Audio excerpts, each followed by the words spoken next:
In this video, we are going to continue looking at how to use the unit circle. So we've briefly talked about this before. The sine value is going to be the y value of the unit circle. The cosine value is the x value on the unit circle. And tangent, if you remember back to our very first set of notes, we said tangent was the same as sine over cosine. So tangent is the same as y over x. So we're going to do just a couple of examples in this video. So first one, let's look at the cosine of 11 pi over 6. So when they give you this angle, it's not always going to be in degrees, sometimes it'll be in radians. So you will have to know both the degrees and the radians.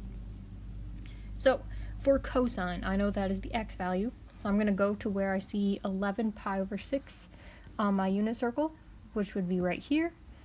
And then I want to take the x value of the coordinate. So I would say that the cosine of 11 pi over 6 is root 3 over 2. So the next one I wanted to look at, let's say I had cosecant of 7 pi over 4.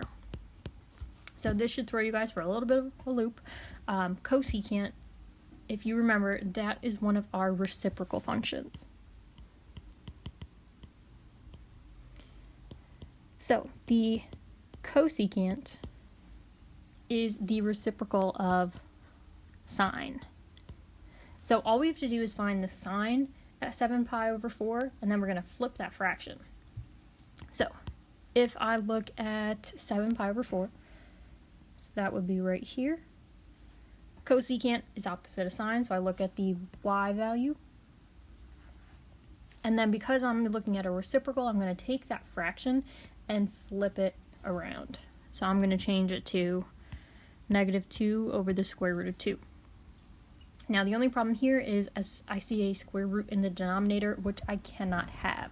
So we will have to go through and fix that. So we fix it by multiplying top and bottom by the radical we are trying to get rid of.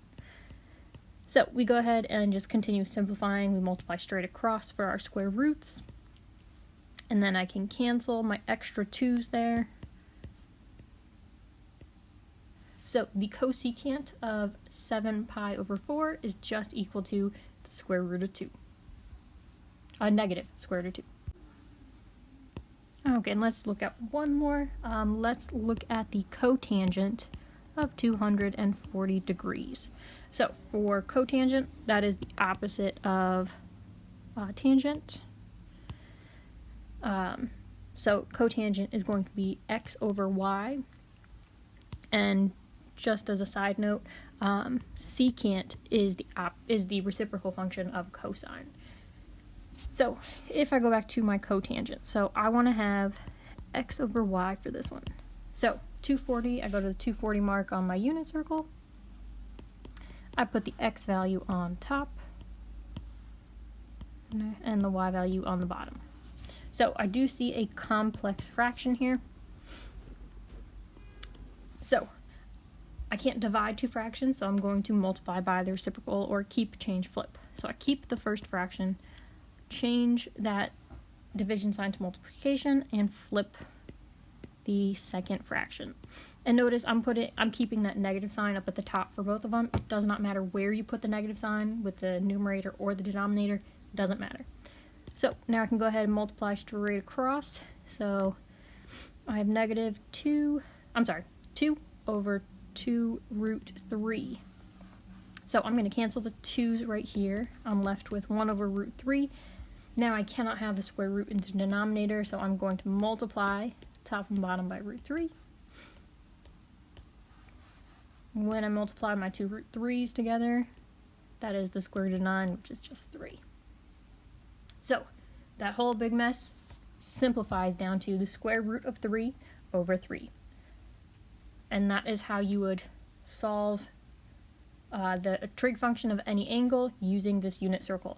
So it's pretty easy when you have the circle in front of you. It gets a little trickier when on a test or a quiz where you don't have this in front of you. And eventually we will come across problems where you have to find these answers, but you are not given the unit circle. So that's why it's really important that you know the unit circle and that you have it memorized so that you can use it and apply it to other problems.